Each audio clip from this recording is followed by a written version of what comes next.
In the 19th century, many circuses began to offer sensationalist shows in addition to their more mainstream featured performers and acts. These exhibits usually included people with physical differences and sometimes historical oddities or wax statues. Often these shows were labeled as dime museums, where visitors would pay to see a variety of displays, sometimes referred to as human wonders or freak shows. The highlight of the sideshow was the freak, or person who was considered to be physically different. The performers of these freak shows were often marginalized by society and had few choices to make a living outside of the circus. In today's video, we're going to look at the 15 shocking circus freaks that actually existed. So, let's start with number 15. Sealo, the Seal Boy. Stanislaus Berent was born in Pittsburgh, Pennsylvania on November 24, 1901. Stanley's undersized arms, caused by a condition called phocomelia, stemmed from a genetic defect and not, as is often assumed, from chemical exposure.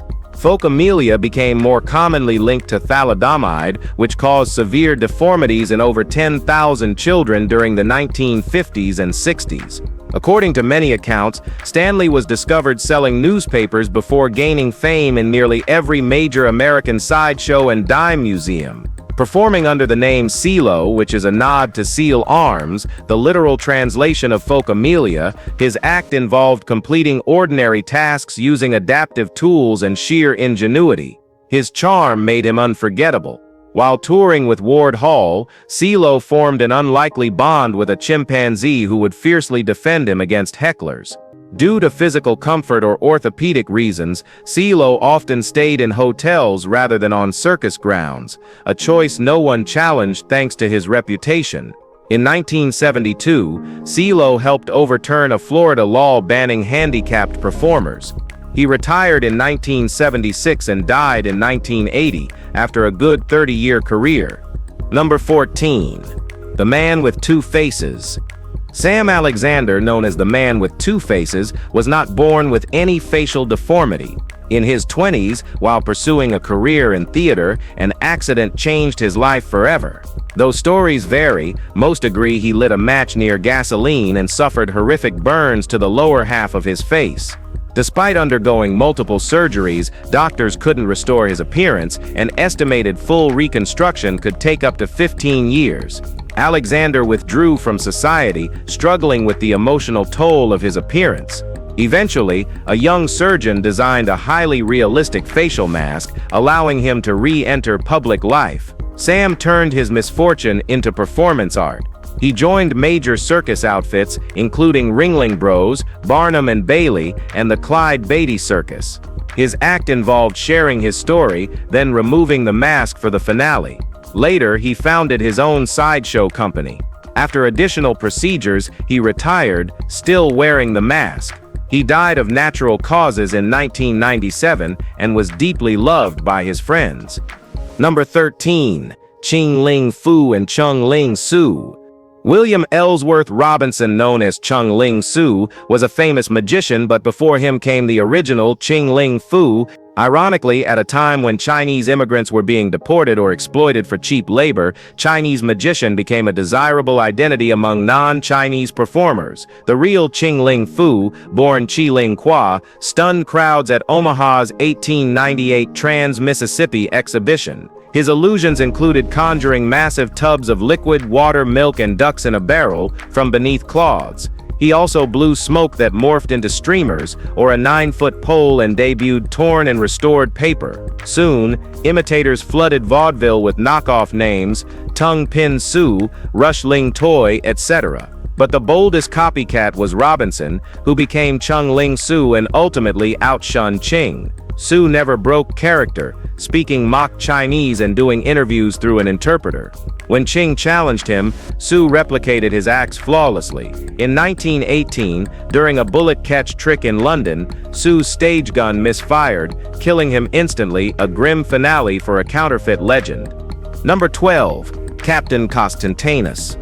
Constantentus is often remembered as America's first tattooed attraction, but that credit actually belongs to James F. O'Connell, who debuted at Barnum's American Museum in 1842 and published a dramatic autobiography.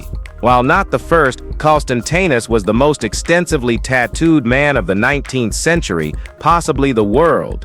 His entire body was covered, including his scalp, face, finger webs, and genitals, with only the soles of his feet untouched. His designs were Burmese, rendered in red and blue, depicting native animals and Eastern mythologies. Rumored to be born in Albania in 1836, he falsely claimed he was kidnapped and forcibly tattooed, an exoticized backstory typical of the time.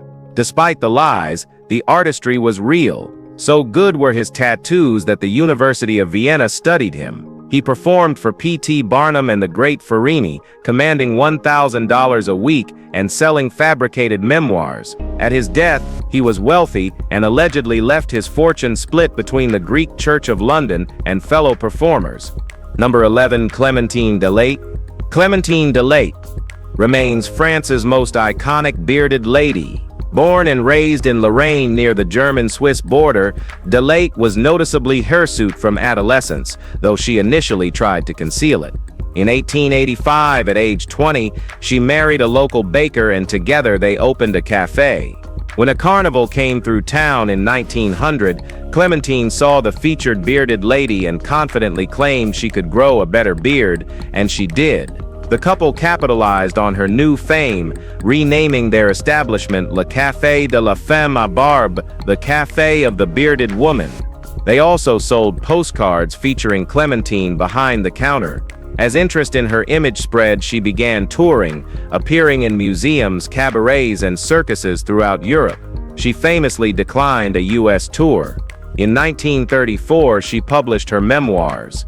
Through charisma and self-marketing, Clementine transformed a perceived flaw into fame, making her not just a sideshow icon but a symbol of unapologetic self-expression. She was not as famous as Ann Jones, but Clementine was a one-of-a-kind. She is a legend in every sense. Number 10. Mirin Laurello. Well, now this one is a head-turner. We mean like for real. Martin, known as the Owl Man, had a skill both hypnotic and unsettling. He could twist his head completely 180 degrees, gazing directly behind him without turning his shoulders. This wasn't sleight of hand or illusion. Years of disciplined practice, combined with a rare spinal condition, allowed him to dislocate vertebrae without causing permanent injury. Unlike typical contortionists, who showcased multiple feats, Laurello focused solely on this one spine-defying trick. He became a regular feature in sideshows and theater circuits, leaving onlookers stunned at the grotesque spectacle. Doctors and crowds alike struggled to grasp how his body could tolerate such unnatural movement without irreversible harm. Though Martin never reached the fame of top-tier circus icons, he carved out a space as one of the strangest and most unforgettable performers of his time. His act, simple but jaw-dropping, remains one of the most visually unsettling sights ever seen beneath the circus tent, bizarrely singular, disturbingly real, and impossible to forget. Number 9. Anna Swan. By age 4, Anna already towered over most grown-ups, measuring a staggering 4.5 feet tall. And she didn't slow down. At 10, she stood 6'1", and as an adult, she reached a jaw-dropping 7 feet 5 inches. At 17, she joined P.T. Barnum's museum in New York City. In 1865, disaster struck, the museum went up in flames. Anna, weighing around 159 kilograms, couldn't fit through the window due to blocked stairwells. She was rescued just in time. Afterward, she toured again across the American West and then Europe, even performing for Queen Victoria. Her life took a remarkable turn when she married fellow giant Martin Van Buren Bates, a man nearly her height. The two captivated crowds not just for their stature but for their grace. Anna lived far from ordinary, but it wasn't her height alone that made her unforgettable. It was her resilience, quiet strength, and poise that left the deepest impression. Number 8. Len and Ernie Defort. Ernie Defort was born with a parasitic twin attached to his chest, a condition so rare it turned him into both a medical case study and a sideshow attraction. The undeveloped twin lacked a head but came with 2 arms, 2 legs, another liver, and functioning kidneys. Billed as 2 boys with 1 head, the extra body was referred to as Len or sometimes Lester. His short performance career mostly took place in Canada, where his condition drew crowds. By 1942, the extra weight began affecting Ernie's health and doctors urged removal. At 12 years old, Ernie underwent the risky surgery. Though he survived, he fell into deep sadness. He'd formed an emotional bond with his twin. Over time, Ernie healed, rebuilt his identity, and lived a balanced adult life without the twin. Even so, Len's memory lingered quietly in his heart, a strange but real part of himself he had to say goodbye to. What do you think about this wonder? Number CA. Alfredo Codona. He was not weird, but wonderful. Alfredo Codona is remembered as perhaps the most gifted trapeze artist to ever soar beneath a big top. Even famed aerialist Art Concello admired his talent. Codona was the first to master the triple somersault. Born October 7, 1893, in Sonora, Mexico, Alfredo came from a long line of Italian circus performers. His father, a trapeze artist and show owner in southern Mexico, and his mother, Hortense Busle, also a flyer, raised him in the heart of performance life. The family, Alfredo, his parents, brother Abelardo, and sister Victoria, became famous as the Flying Codonas. In 1917, Alfredo married fellow aerialist Clara Curtin. They divorced in 1927. A year later, he wed Ringling Brothers aerial star Lillian Lightcell. Their bond was passionate but volatile. In 1931, Alfredo received word in Berlin that Lillian had fallen mid-act in Copenhagen. She died 2 days later. After marrying Vera Bruce, Alfredo's career-ending injury and crumbling marriage led him to fatally shoot Vera and himself in 1937. Number 6. Conjoined Colo brothers. If you had to share a body, you'd want someone decent to be stuck with. For Lazarus and Joannes, conjoined twins born in the 1600s, they never had a choice. Joined at the chest and sharing critical organs, their physical connection fascinated doctors and disturbed the public. Born in the early 17th century, they came into a world where medicine danced in the shadow of superstition. Their existence blurred the boundary between miracle and monster. The Coloretti brothers traveled across Europe, exhibited as anatomical spectacles, and were examined by curious physicians. Their rare condition remains shocking even today, but back then it bordered on incomprehensible. More than curiosities, they were brothers enduring a world unsure of what to make of them. People gawked, scholars theorized. Still, they endured, earning a living, public notice, and an odd sort of fame. Their legacy is more than medical, it's historical. They became living symbols of mystery in a time when science had more questions than answers. Number 5. The Ape Woman. Julia, widely known as the Ape Woman, was born in 1834 in Mexico with an exceptionally rare condition called hypertrichosis, which caused dense black hair to blanket her entire body. She also had gingival hyperplasia, a disorder that enlarged her gums and gave her face an extraordinarily unusual appearance. These combined features led to Julia being exhibited globally in circuses and freak shows, often cruelly advertised as part woman, part beast. Yet beyond the exploitation, Julia was a skilled performer. She sang, danced, and graced major stages including Broadway, captivating audiences throughout Europe and the US. Sadly, her life off stage was riddled with manipulation. Her husband and manager, Theodore Lent, heavily profited from her condition. In 1860, Julia gave birth to a son who inherited her disorder, though he died shortly after. Julia herself died soon afterward due to complications. Her embalmed body toured across Europe for decades before finally being returned to her homeland in Mexico in 1972. Number 4. Millie and Christine McCoy. Millie and Christine, famously known as the Two-Headed Nightingale, were conjoined twins born in 1851 in North Carolina. Born into slavery, they were sold multiple times before even stepping on stage.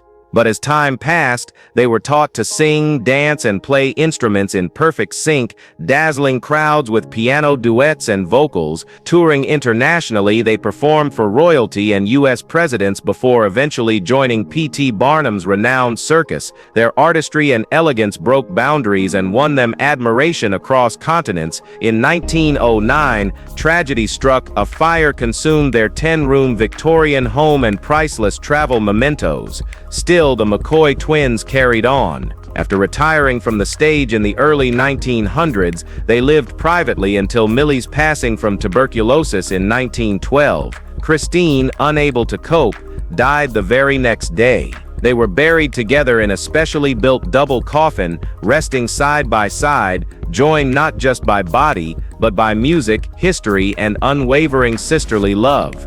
Number 3. Edward Mordrake. Edward was born into British aristocracy in the 19th century, but no status could shield him from the horror of his own anatomy, a second face growing on the back of his head. Unlike a deformity, this face appeared disturbingly aware. As the tale goes, it whispered vile things at night, spiteful, mocking, and psychologically tormenting Edward to the brink. Whether it had consciousness remains unproven, but he pleaded with doctors to remove it. Every surgeon refused, fearing the procedure would kill him. Mystics and spiritualists offered little more than false hope. Over time, the emotional burden crushed him. Spiraling into isolation and torment, Edward eventually ended his own life while still very young. Whether the entire account is factual or partially embellished, his story has become one of the most haunting pieces of anatomical folklore. Equal parts tragedy and eerie anomaly, he remains a chilling example of how physical deformity, myth, and human fragility can become dangerously intertwined. Number 2. Felix Wehrle.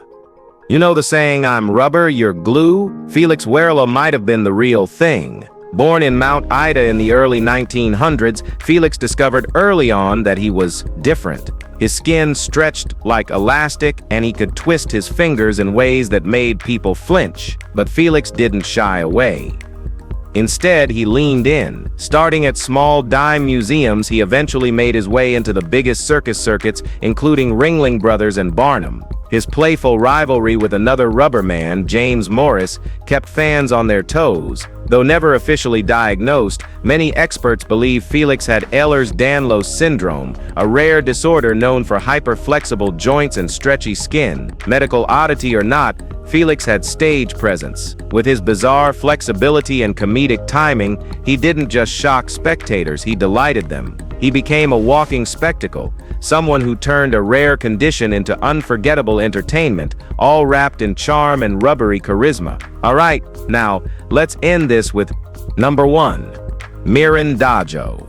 Mirin earned notoriety for astonishing the medical world by impaling his body with steel objects without apparent injury. In the 1940s, he attracted worldwide attention by driving swords, rods, and enormous needles straight through his torso, yet showing no bleeding, pain, or permanent trauma. Initially dismissed as a hoax, Dajo silenced critics when X-rays and clinical tests confirmed his stunts were not illusions. The scans revealed objects passing clean through him while he remained calm and unharmed. His performances left scientists puzzled, unable to explain how he endured such penetrations. Dajo's exhibitions disturbed, intrigued, and unsettled crowds across Europe who witnessed him defy what was thought biologically impossible. He remains one of history's most baffling figures, a performer who blurred the boundary between human endurance and something unexplainable. His legacy stands as a bizarre fusion of circus theater and unresolved medical enigma, a man whose flesh challenged every assumption about pain, biology, and the limits of the human body. If you've enjoyed watching this video, be sure to like, share, and subscribe. Thanks for tuning in with us, and we'll see you very soon.